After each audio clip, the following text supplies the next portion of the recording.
Did you notice that in chapter 3, verse 1? You have your Bibles? Let not many of you become teachers, my brethren, knowing that as such we will incur stricter judgment. That's not a verse to be singled out and just plucked away. Literally in the context of words. The words that we speak should literally cause someone to hesitate, even to go into pulpit ministry, teaching a Sunday school class. It's amazing. I think what he's doing here is literally he's putting a bit into the mouths of people and trying to steer them away from even doing jobs like this. He reminds them that teachers, specifically, will be held to a higher standard. Now just ponder that for a minute, that they'll be judged to a different degree than those, his or her peers that have not been entrusted with this glorious task. This can be a bit confusing at first. You know what I mean? I think we've all heard, one of the things we've all heard, I don't remember who it is that says it around here occasionally. This is not throwing shade. I shouldn't have said that. That would be an unintentional word and a sign of Christian maturity. There's someone around here that often says that God sees all sins as the same. You ever heard that before? God sees all sins as the same. And although it's a glorious thought, I don't know that it's biblically true. There are some sins that deserve and will experience a stricter judgment. And teachers, speaking correctly, are one of those that will face a stricter judgment. God seems to take a bit more of a serious tone in this regard. Again, I point you to chapter 3, verse 1. Let not many of you become teachers, my brethren, knowing that as such we will incur stricter judgment. You will face a stricter judgment. You're held almost to a higher standard. I think of sin, degrees of sins. I was thinking this week in light of this passage about Les Mis, the movie. Is Matt still with us here? Matt left, didn't he? It's too bad. Matt really likes Les Mis, and Joel's parents aren't here. Does anyone else like Les Mis? Les Mis, Rob? Charla says yes. Wonderful, Charla. Okay, so let's consider for a minute what Les Mis is. Victor Hugo's novel that's been turned into a couple of movies and a wonderful musical here maybe 10 years ago or so. There's a handful of characters in the movie. Now, if you don't know the movie, maybe you're going to be a bit lost on this. But I'll give you just a few of the characters. A boy that runs the streets, and he's a pickpocket. Now, is that in itself a crime? Absolutely. Sin. But is that sin the same as, or you just think about God's kind of standards of judgment here. What does Jean Valjean get in trouble for? He gets in trouble for stealing bread so that he can feed his sister's family, if I remember correctly. Now, is that in itself a crime? I mean, absolutely it is. He's thrown into jail for such a crime. He steals bread for his sister's family. But you start to kind of weigh these sins and you wonder, do you remember Corsette, the little girl in the movie? I'm asking, and I should just be looking at Charlotte here. Little Corsette, do you remember the people that she's living with, Charla? Those people are... Or Corsette's mother, who is kind of forced in a way into prostitution. She literally whores herself out. She gives up a tooth and her hair so that she can send money to her child. I mean, these sorts of, you just kind of start to weigh the sins. But then there's the people that have Corsette, this little girl in the movie, and they're swindlers, to the core.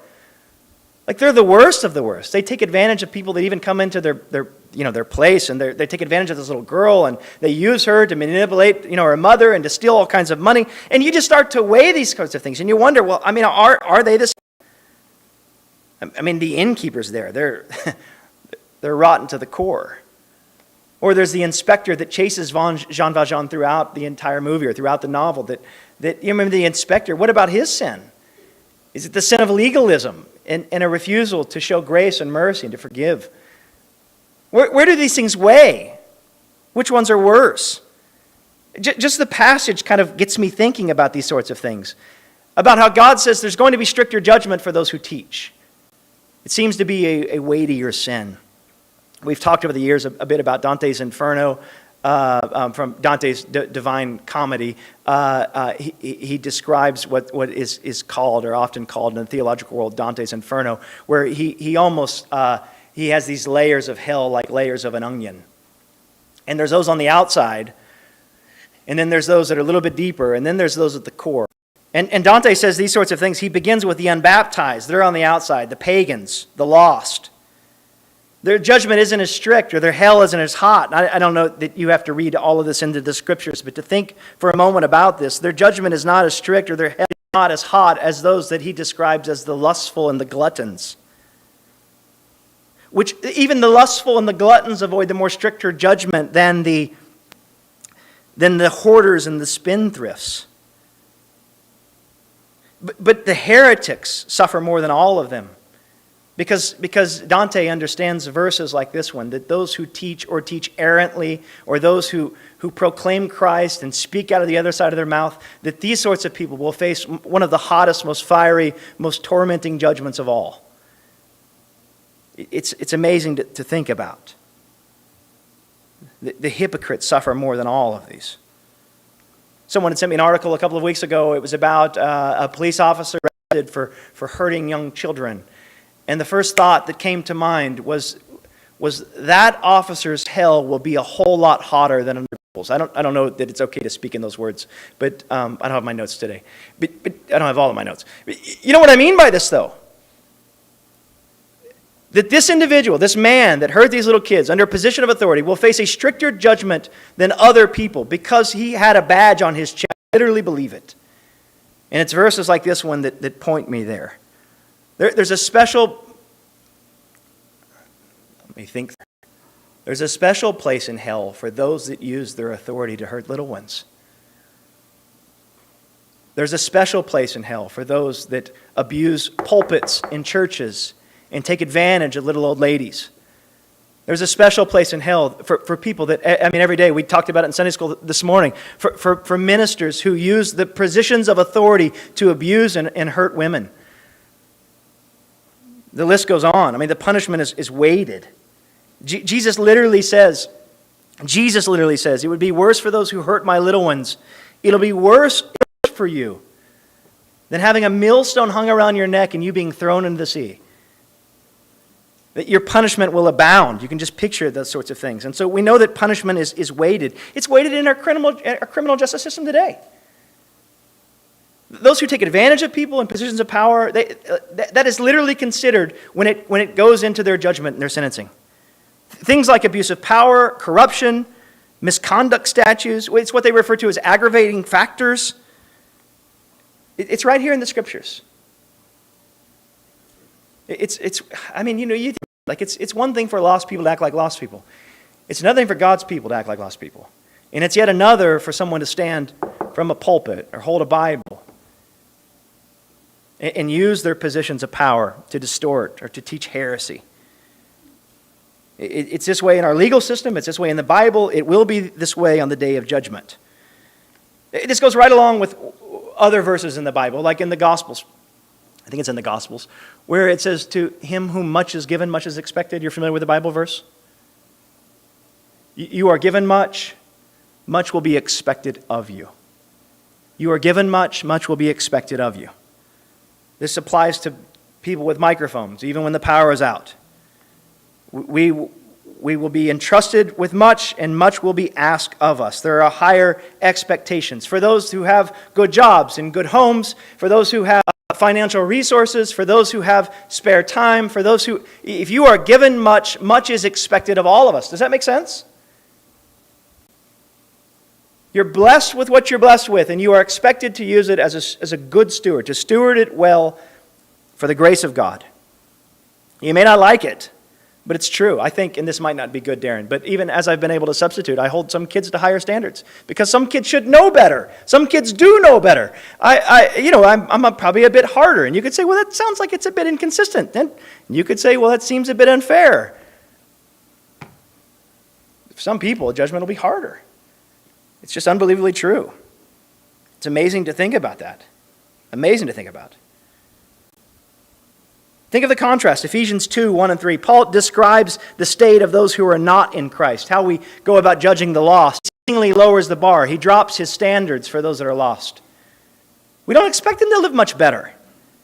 Ephesians 2, 1 through 3, Paul describes the state of those who are not in Christ as being dead in their trespasses and sins. Those are those that are following the course of this world under the influence of the flesh and of the devil. Paul realizes that people outside of Christ are influenced by their sinful nature and by the world around them. But that's not so of God's people. They've been called to something else. And it's certainly not those who are holding Bibles and teaching and professing. I told my Sunday school class this week, Mike will be familiar with Michael Gungor. I don't know if you read this week, shamefully so, that his father has been accused of just some horrible abuse years ago. He's a minister in Tulsa, Oklahoma. I told my Sunday school class this morning, on the heels of, I think it was Lawson last week, a seminary professor that has been ousted for a marital affair. Just this week, I think it's Bartholomew Bailey, a guy that preached here. His brother got arrested for sexually abusing his own daughter as a young adult. And you just read these sorts of things. Or as Johnny Hunt, you don't get your phones out this morning, but just to read about an SBC minister, Johnny Hunt, who took advantage of a woman who was under his care as he was her. They will stand before God and they will face a stricter judgment. Biblically, it's true. And not just for sexual sins, for any abuse of power, for any heresy, for neglecting what did we read in James a couple of weeks ago, for neglecting the orphans and the widows in their midst. Let me go back to the tongue for a minute. I've chased a bit of a rabbit. We are reminded, James says, well, these are Jesus' words. We're reminded what Jesus says. Jesus says, I tell you this, you must give an account. This is to us, the church. You must give an account on Judgment Day for every idle word that you speak. A number of years ago, we talked about it. We even said that one translation renders that idle word as unintentional word that you speak. You will even give an account to Jesus himself for every unintentional word that you speak. That's in Matthew 12:36. In Luke 6:45, Jesus said, what you say flows from what is in your heart. Whether it's us misspeaking or being mean intentionally or remaining silent, this comes right here from our hearts. They come from our hearts. Charles Pope, writing on words, he says this. He says, speech is among our greatest gifts, yet self-mastery in speech is among the rest. Some of the most common sins we commit are related to speech. Sins like gossip and idle chatter and lies and exaggeration, harsh attacks, uncharitable remarks. With a gift capable of bringing such good, we can surely cause great harm. In our Bibles, even right here in James 3, it goes into this forest being set. A forest fire started from just a very, very small flame. Or ships being steered by such a small little rudder. But what James means is, he doesn't mean that we're starting forest fires or that we're steering ships. We're talking about people here. We're talking about our voices affecting people's lives. Our voices affecting people's lives. We're not steering ships. We're not setting forest on fire. What we're doing is building people up or we're tearing them down. What we're doing is pointing people to the gospel of Jesus, or we're not doing that at all. We're pointing them to something else. I was very mindful a number of years ago. I had a friend that came to me, and he told me, hey, I just wanted you to know, I'll come by to tell you that my divorce is finalized. And I said, what? He said, yeah, I'm sorry, I didn't tell you. But I think the conversation went something like this. The last time we talked about it, I was considering it, you talked me out of it. And he said, I knew that if I were to tell you that I was filing for divorce, you would have done the exact same thing again. You would have persuaded me to not get a divorce. That's an odd story to share. But from that, hear me for a moment. What this means is that the power of our words, hear me, can save a person's marriage. Think about that for a minute. What you say can save a person's marriage. What you say, I could plug in a million stories of people almost hurting themselves, committing suicide, yet them being talked off the bridge, literally in some cases being talked off of the bridge, with the power of human words. The words that we speak have the power to transform. I think the last time we spoke on the passage, I think I told you that, the first time as Mark's here, I think he might remember the story. We were here, and I told you guys that when Mark Overton sat down with me when I was 17 years old and said, hey, your class rank, you remember this story, Mark? We share it every couple of years. Your class rank is 28 out of 30. Try flexing there. Not like you're at the top. Like, Phil was at the bottom. 28 out of 30. You want the names of the other two? I'm kidding. I wasn't a 28 out of 30. A 28 out of 30. And then he looked at my ACT score, which wasn't great. I think it was a 24 or something like that, and said, but your ACT score says you have a lot more potential. You could do something. You could go to college. It literally wasn't until that conversation where I thought, that sounds crazy. Not that you had to go to college. But you know what I mean.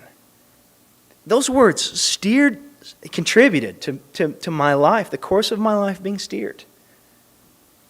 Now, let me tell you the rest of the story. I mean, I had 15 hours of withdrawals, and I withdrew 3 straight semesters, and then I got a B and a C before I finally got my act together. But hear me. Your words can save a marriage. Your words can reconcile a family.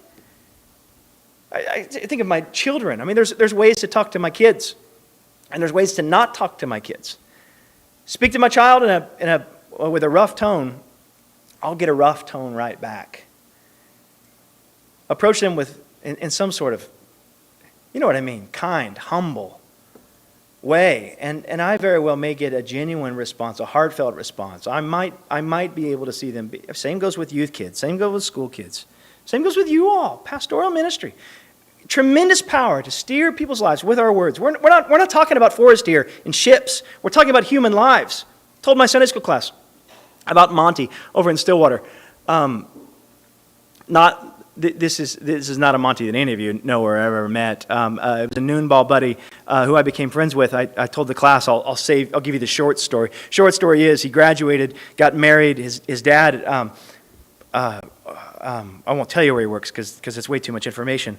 He moves to Houston. He has a great job, and he's a tremendous, outstanding man, just a beautiful man, a wonderful guy, kind heart. And he goes through a really, really rough divorce. And then he doesn't respond, slips into depression. He ends up losing his job. He moves back in with his parents. And sometime over the last couple of months, he's taking his life. And when Nash called me and he told me, in Sunday school class, I'm sorry you hear this again, but this is what's been on my mind this week. As I think about the power of words, I did not have the opportunity to speak to him. And I know that anytime a friend takes his life, I mean, our lives are just full of regret and remorse, and we process these sorts of things. But I'm mindful about the power of words, that if I just could have spoken to him and told him about the hope that we have, about how maybe it's 40 miles away from Stillwater, but there's a kind little group of people that will surround you and love you and lift you up right here at First Baptist Covington. Sure, there's a church like that in Stillwater as well. You know what I mean, though? We have tremendous power. Tremendous power. Our words have the very power to heal, to give hope, to repair broken things. Our words have tremendous power